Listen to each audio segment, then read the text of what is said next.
预算不到那个台风这么大。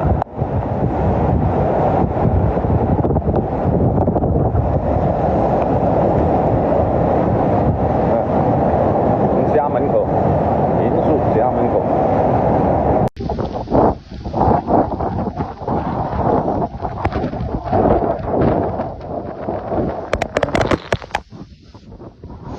我敢講幾十幾嘅現平人都唔跌佢，喺危險嘅位置，我已經封咗路啦。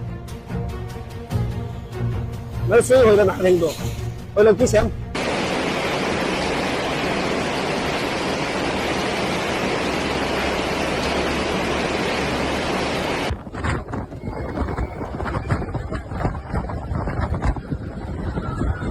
A monstrous storm sweeps through southern China, leaving destruction, fear, and despair in its wake.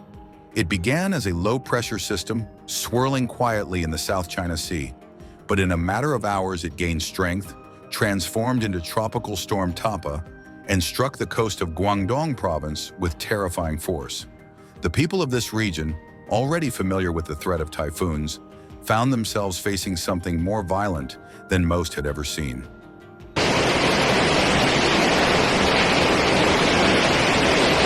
Early in the morning of September 8th, around 8:50 a.m. local time, Tapah made landfall near Taishan, a city known as the first home of the overseas Chinese.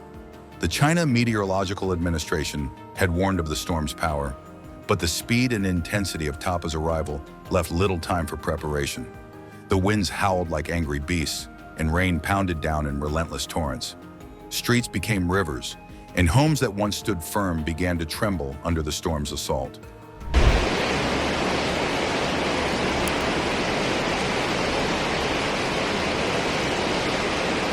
The storm's arrival was sudden and merciless.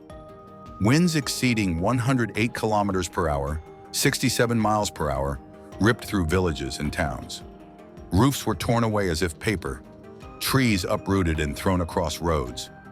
Power lines snapped like twigs. Scaffolding collapsed, crushing cars and blocking emergency teams from reaching the most vulnerable. Darkness swallowed entire neighborhoods as electricity vanished in seconds, leaving families trapped in the eerie silence of the storm's scream. Authorities in Guangdong moved quickly to respond. Over 200,000 people were evacuated.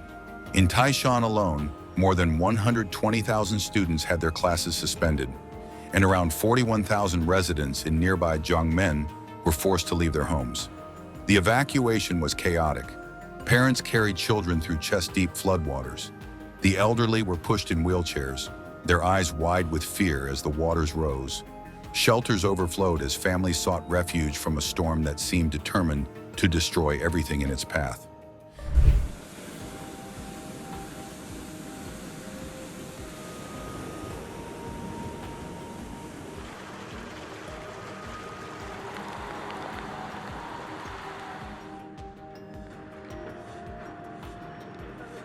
In Hong Kong, a major economic hub of the region, the situation was equally dire. The Hong Kong International Airport saw about 140 flight cancellations and 370 delays by the late afternoon.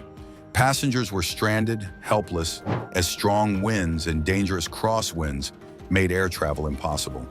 The government raised the number, 8 storm warning, the third highest in its system, effectively shutting down the city. Schools closed, businesses boarded up, public transport ground to a halt. Normally bustling streets emptied, turning the city into a ghost town under Tapah's grip.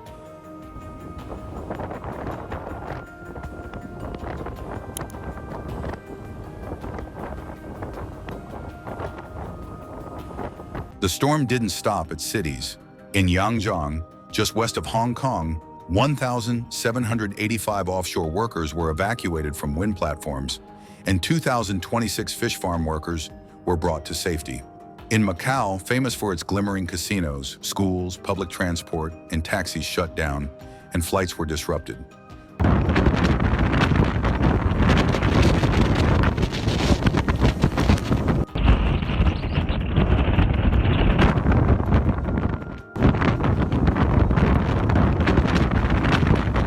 Once lively fishing villages were now isolated, their roads swallowed by raging waters.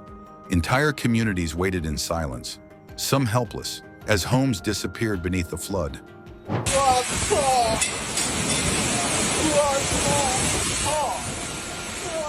The economic impact was swift and brutal. Factories halted production. Shipping slowed to a crawl as ports were overwhelmed by waves and wind. Rail lines and highways vanished under mud and water, cutting off supply chains that millions depended on.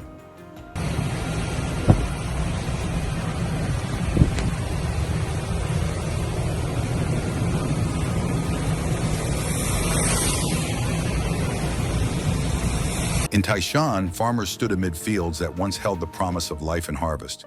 Now they were submerged under filthy floodwaters, turning fertile land into vast brown lakes of mud. The crops drowned, fishing boats smashed against rocky shores, and livestock were lost. Some residents watched in despair as their homes sank. Others prayed from shelters, waiting for rescue teams that struggled to reach them. Funny anymore. There's something wrong here. There's been casualties.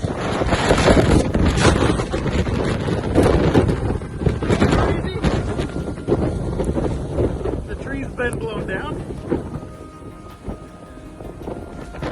Hong Kong residents described a night of terror. Windows shattered under the impact of flying debris, leaving families clinging to their beds as the storm raged around them. At least 2 people were reported injured, and many others barely escaped harm.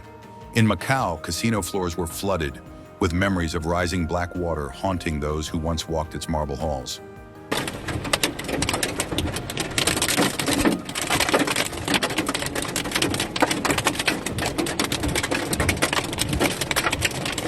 When Tapah finally began to lose strength, it left behind a landscape scarred beyond recognition. Collapsed buildings, twisted metal, broken trees, and shattered glass covered the ground. Survivors stepped out of shelters into what looked like a war zone. But Tapah was more than a local catastrophe. Experts warned it was a sign of the times, how warmer seas and volatile weather patterns are fueling more frequent, stronger, and more unpredictable storms. What was once called a tropical storm now unleashed destruction akin to a full typhoon, proving just how vulnerable even the most modern cities are to climate's fury.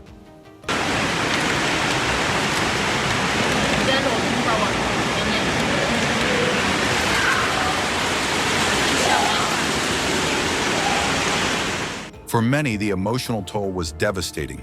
In Taishan, farmers wept over ruined fields. Parents mourned homes lost in the blink of an eye. Children cried through the night, frightened by the storm and the unknown future. In Hong Kong, people who had always felt safe now realized that nature's power was beyond control. Macau's drained casinos reopened, but the memory of the storm's wrath remained.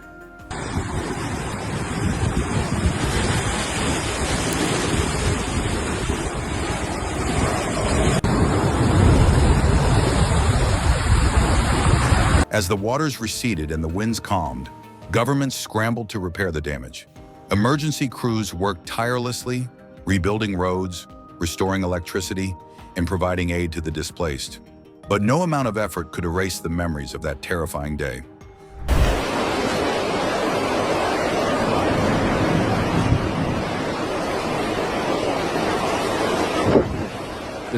Tropical Storm Tapah was not just a storm. It was a brutal reminder that nature could turn violent in an instant. Don't forget to like, comment, and subscribe for more clear and calm reports on extreme weather events. Hit the bell icon so you never miss an update. Please note that some footage in this video is for illustrative purposes and may not depict the exact events described. Thank you for watching and stay safe.